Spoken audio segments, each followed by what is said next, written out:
শুভ সন্ধ্যা।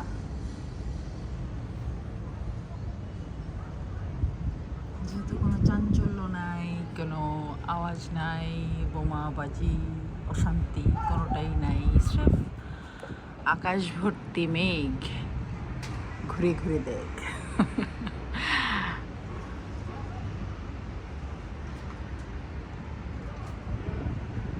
বাংলাদেশের আকাশে মেঘের ঘনঘটা আছে কিনা জানি না, বাট রাজনৈতিক অঙ্গনে সিরিয়াস মেঘের ঘনঘটা চলছে, আমি এতটুকু জানি।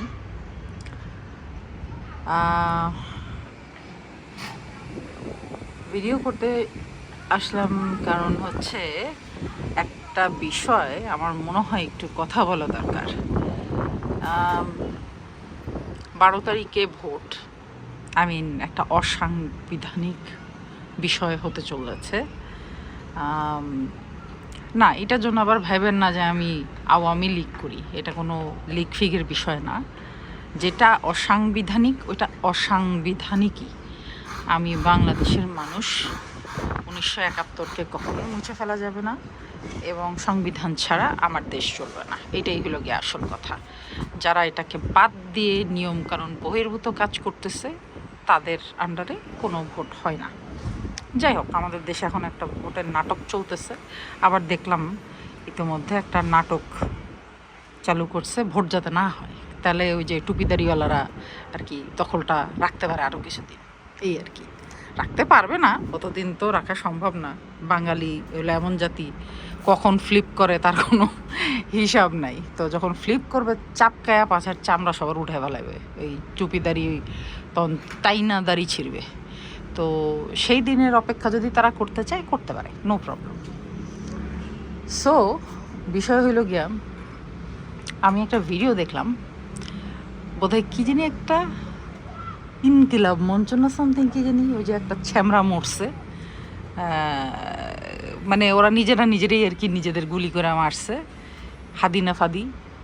ওইটার কী জানি ইসের জন্য জাস্টিস চাই, সেই টাইপের কিছু একটা তারা একটা গ্যাদারিং করতেছিল আর কি। তো আমি আসলে ওইটা নিয়ে কোনো মন্তব্য করতে চাই না, কারণ সোফার আমি যেটা দেখলাম, তার বোন 2 কোটি টাকার ফ্ল্যাট পাইছে, তার ভাই লন্ডনে চাকরি পাইছে, ক্যাশ পাইছ, মানে হিসাব ছাড়া আপনার আমার ট্যাক্সের টাকারগুলা বিলাই দিছে ইউনুস। তো আমি ওইসবের কথায় না যাই, হ্যাঁ। তো ওখানে একটা ছোট্ট ঘটনা হয়েছে। ওখানে এক মহিলাকে দেখলাম রাস্তার মধ্যে দৌড়ায় দৌড়ায় চিৎকার করতেছে, ব্লু কালারের সালোয়ার কামিজ পরা। সে বলতেছে যে তার নাকি বাচ্চা, ওই পুলিশ যখন লাঠিচার্জ করছে ওর মধ্যে নাকি তার বাচ্চা পড়ছে। তা আমি একটু অবাক হইলাম, চিৎকার করে বলতেছে, তারপর বলতেছে তার বাচ্চার বয়স নাকি মাত্র 7 বছর। How funny, really? আপনি 7 বছরের বাচ্চা নিয়ে আন্দোলন করতে গেছেন? কোন জায়গার বিপ্লবী রে ভাই? লেখাপড়ার তো দরকারই নাই। হ্যাঁ, এটা আমি বুঝি, বাংলাদেশে লেখাপড়ার দরকার নাই। আমাদের মতো কতগুলি অপকণ্ড লেখাপড়া করছিল আর কি, বাপ মায়ের বেতানি খায় আর কি লেখাপড়া করছিলাম। তো আর লেখাপড়া না করলে বাড়িতে তো মাথা গোজার ঠাই হইতো না, এই জন্য বাধ্য হয়ে লেখাপড়া করছিলাম, সেটুকু কাজে আসছে। আর এখনকার পোলাপানের পেটে তো গোড়া রান্ডার বিদ্যা আছে, তা তো বুঝতেই পারতেছি। তা আমার প্রশ্ন হলো গিয়ে, 7 বছরের বাচ্চার কি কাজ আছে ওই কি জানি জাস্টিস ফর হাদি, ওইটার ওই মানে ওই বিষয়টার মধ্যে? How 7-year-old is relevant? আমাকে একটু কেউ বুঝাবেন। তার মা ওখানে লিপস্টিক পরে, সালোয়ার কামিজ পরে, যে ওখানে নাচতে নাচতে তার বাচ্চা নিয়ে, 7 বছরের বাচ্চা নিয়ে গেছে কিসের জন্য? আমাকে যদি আপনি বলেন, আমার মা তো এই ধরনের জিনিস আমাদের জীবনেও পাঠাইতো না, রাইট? আমি গেলে বরং আমাকে কান ধরে বাড়ির মধ্যে বসায় রাখতো, আমার এত বয়স হওয়া সত্ত্বেও, কারণ আমি আমার বাপ মায়ের কাছে মূল্যবান, দ্যাটস ওয়াই। এখন উনি কেন ওনার বাচ্চাকে নিয়ে ওখানে গেছে, আমি কি তাহলে এটাই ধরে নিব বর্তমানে বাংলাদেশের সন্তানের জানের চাইতে সন্তানের লাশের মূল্য বেশি, লাশ নিয়ে ব্যবসা করা যায়, দ্যাটস ওয়াই তারা গন্ডায় গন্ডায় পয়দা করছে? ওই যে অনেক আগে আমি শুনতাম মোল্লারা বলতো, আমি যখন ছোট ছিলাম তখন একটা কথিত একটা বিষয় ছিল যে আল্লাহ দিছে আল্লাহ খাওয়াইবে। তো এই কথাটার প্রতি আমার বরাবরকারই সাংঘাতিক ঘৃণা ছিল, কারণ আমার বাবা খুব কর্মঠ মানুষ ছিলেন।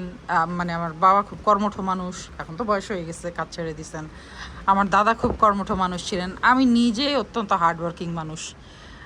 আমরা সচ্ছল পরিবারের হওয়া সত্ত্বেও আমরা কাজ করেই খাইছি, মানে খেটে খাওয়া মানুষ যেটাকে বলে, একটু উঁচু লেভেলের কিন্তু খেটে খাওয়া মানুষ। ওই রাস্তায় শ্রমিক যেমন কাজ করে টাকা কামায়, আমিও এরকম কাজ করেই টাকা কামাইছি, আমার পক্ষে যা সম্ভব সেটাই করে। তো এখন ব্যাপার হয়েছে কি, খেটে খাওয়া মানুষরা, আমাদের ভাই সন্তানের অনেক দাম। আমরা যখন একটা সন্তান পয়দা করি সেটার দাম অনেক।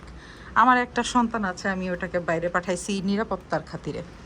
আমাদের দেশের যা অবস্থা, আমি একা মেয়ে মানুষ, আমার একটা মেয়ে, আমি তাকে নিরাপত্তা ওভাবে দিতে পারবো না, তার যেহেতু তার বাবা নাই। তো তাকে নিরাপত্তা দিতেই আমি একটা ভিন দেশে পাঠাইছি অনেক টাকা পয়সা খরচ করে।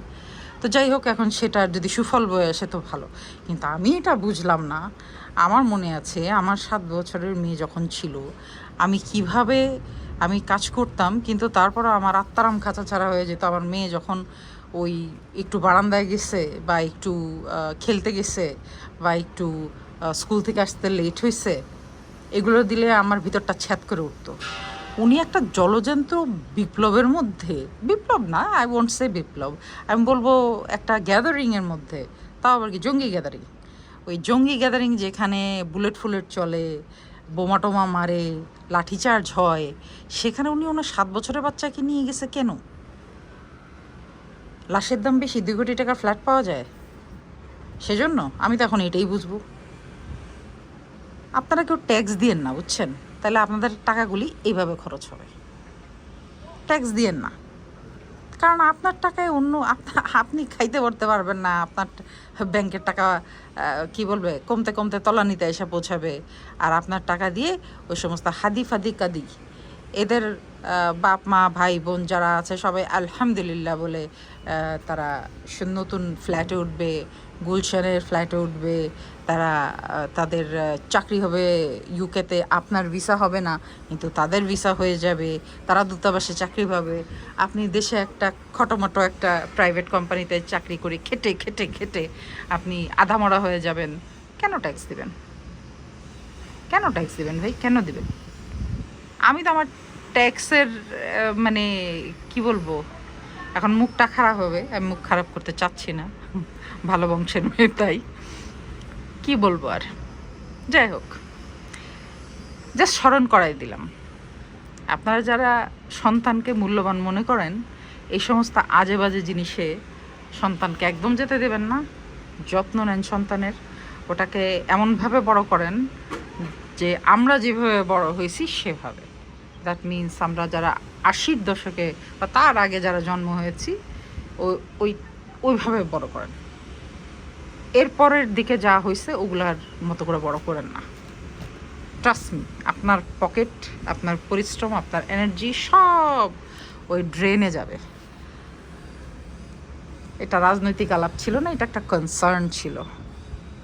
মানব জীবনের মূল্যের একটা বিপজ্জনক দৃশ্য চোখের সামনে ভাসতেছে। সো ইয়া, যারা বিদেশে আছেন তাদেরকেও বলি, দেশের যে আত্মীয় স্বজনকে টাকা পাঠান, বুঝে শুনে টাকা পাঠাবেন, জানবেন তারা টাকা নিয়ে কী করে। আপনার টাকা খাবে, টাকা খেয়ে তারপরে সে নাচতে নাচতে বিপ্লবী হবে, তারা দেশে জঙ্গি ডেকে আনবে। তারপরে যখন আপনারা বিদেশে কাজ করতে যাবেন, তারপর দেখবেন যে আপনার ভিসা ক্যান্সেল করে দিয়ে আপনার ঘাড় ধরে পাঠিয়ে দিতেছে। আপনি পড়তে যাবেন, আপনাকে ভিসা দিতেছে না। এসব যখন হবে তখন বুঝতে হবে আপনি কাদেরকে ফান্ড করতেছেন। Thank you.